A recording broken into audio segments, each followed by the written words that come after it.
Murder on the Lunar Express, written by Patty Finn. Subscribe for more chapters.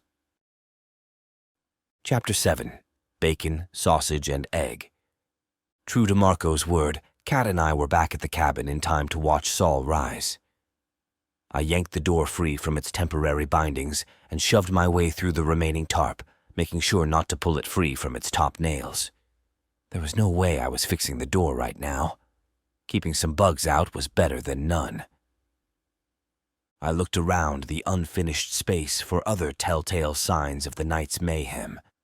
Apart from the savaged couch and some extension cords being dragged across the room, everything else seemed intact. One of the benefits of living in an eternal construction site, I supposed. It was hard to wreck something that had never been put together in the first place. I propped the axe up next to the door hole and slumped onto the couch.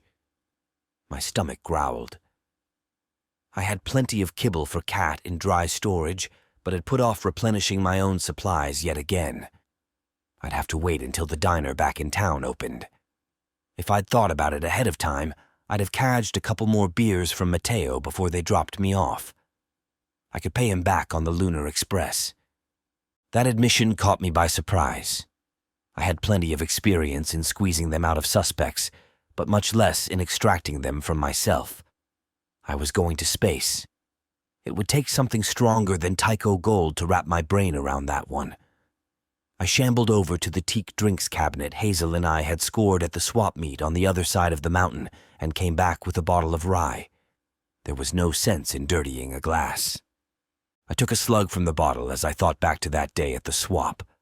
It was before the girls were born, when I still drove that rusted pickup we used to haul lumber out to the cabin.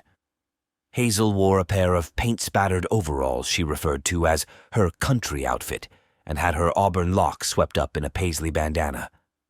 She fell in love with the cabinet at first sight and insisted we buy it for full price, no haggling. I groaned, noting that anything with the word antique on the tag was overpriced by default. She remained adamant, proclaiming that it would make the perfect conversation piece to tie the decor together. Conversation? I had teased. Who said anything about having company? And now she was gone. The closest thing I had to conversation was the creaky complaints of the floorboards settling. I took another hit of the Springbrook.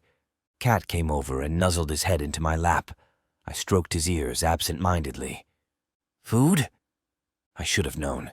Even at his sweetest, his agenda remained the same.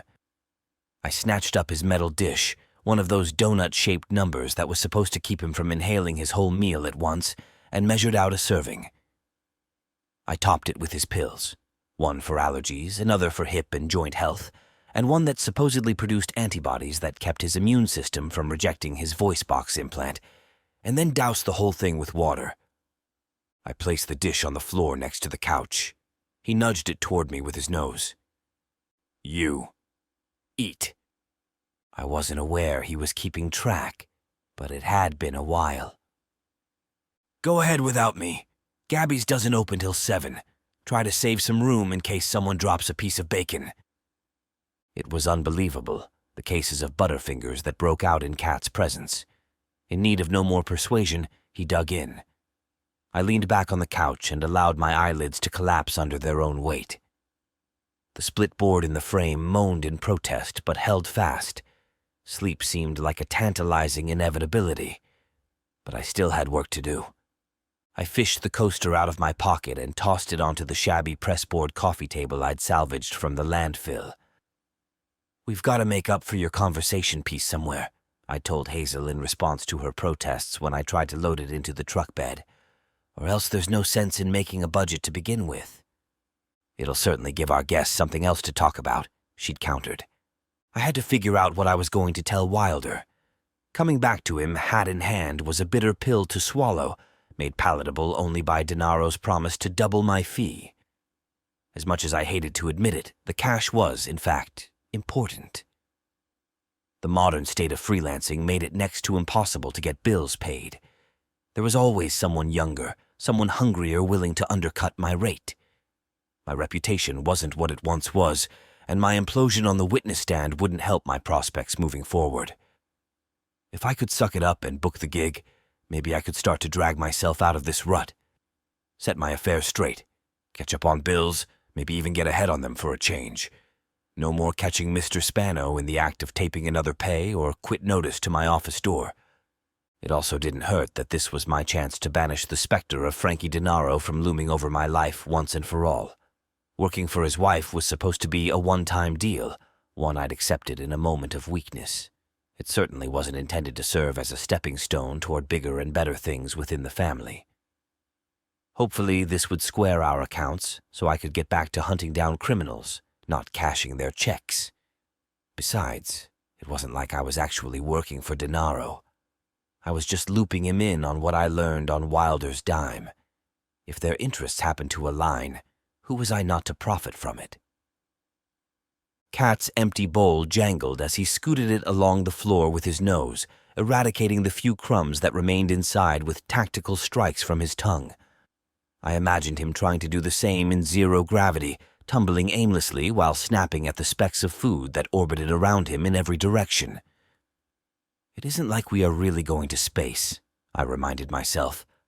I don't even need a passport. I pulled out my Comex to make sure I'd saved Wilder's contact info properly. A call would have to wait until a decent hour, sometime after I'd demolished a short stack and home fries at Gabby's. Eggs over easy. Bacon and sausage. Fuck it. If I was going to break my own rules, I might as well do it in style. Now I just needed to figure out how much to charge Wilder. With a deliberate swat of his paw, Cat flipped his food dish. The crumbs must have run out. "What do you figure the going rate is for a soul these days, bud?" He looked at me and tilted his head quizzically. He was just as clueless as I was.